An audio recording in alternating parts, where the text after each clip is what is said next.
రాజకీయంగా ఇలాగ ఈ విభేదాలు పెరిగితే వాళ్ళ అనుచరులకి వీళ్ళ అనుచరులకి బానే ఉంటది. రేపు పొద్దున రాజకీయ వీళ్ళ ప్రతిష్ట దిగజారిపోదా భవిష్యత్తులో? ఉంటే కదా దిగజారడానికి. ఎవరికైనా రాజకీయాల్లో ఉన్నోడికి ప్రతిష్ట అనే పదం ఉత్తుత్తి పదం అండి. ప్రతిష్టలు ఉండేటట్టు ఏదో గనక జైళ్ళల్లో ఉన్నోళ్ళు వచ్చి నాయకులు అవుతారా?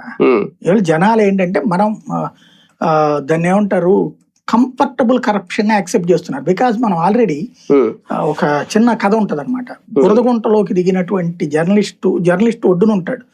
బురదగుంటలో ఉన్నటువంటి అవినీతి అనే బురదగుంటలో ఉన్నటువంటి రాజకీయ నాయకుడిని ప్రశ్నిస్తుంటాడు. వాడికి చూశాడు చిరాకేసింది. వెంటనే ఇట్ట చెల్లాడు. ఇది వచ్చేసి జర్నలిస్టులందరి మీద మచ్చబడింది. బురద తుడుచుకున్నారు, కడుక్కున్నారు, త్రిబుల్-X వాడారా లేకపోతే ఇంకోటి వాడారు, సర్ఫ్ ఎక్సెల్ అన్ని వాడారు. ఆ పైన మాత్రం మట్టిపోయింది కానీ మచ్చ మాత్రం అట్లాగే ఉంది.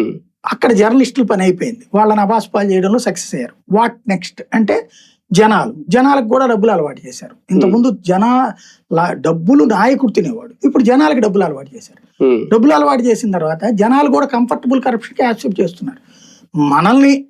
మన దగ్గర లంచాలు వసూలు చేయకుండా తింటే ఉందిలే, మట్టి తింటే ఏం తీసుకదంటే తప్ప పాపం ఏం చేస్తాడులే అంటున్నారు.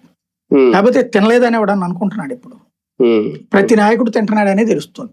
ఇంకెందులో ఆయన ఎక్కువ తిన్నాడు, ఈయన తక్కువ తిన్నాడే చెప్పుడు. ఇప్పుడు కేసీఆర్ నాని ఉన్నటువంటి సందర్భంలో లోకల్ ఎమ్మెల్యే ఎవడో తినకుండా ఉన్నాడా? అదే సందర్భంలో ఇప్పుడు ఏమన్నా ఇప్పుడేమంటున్నా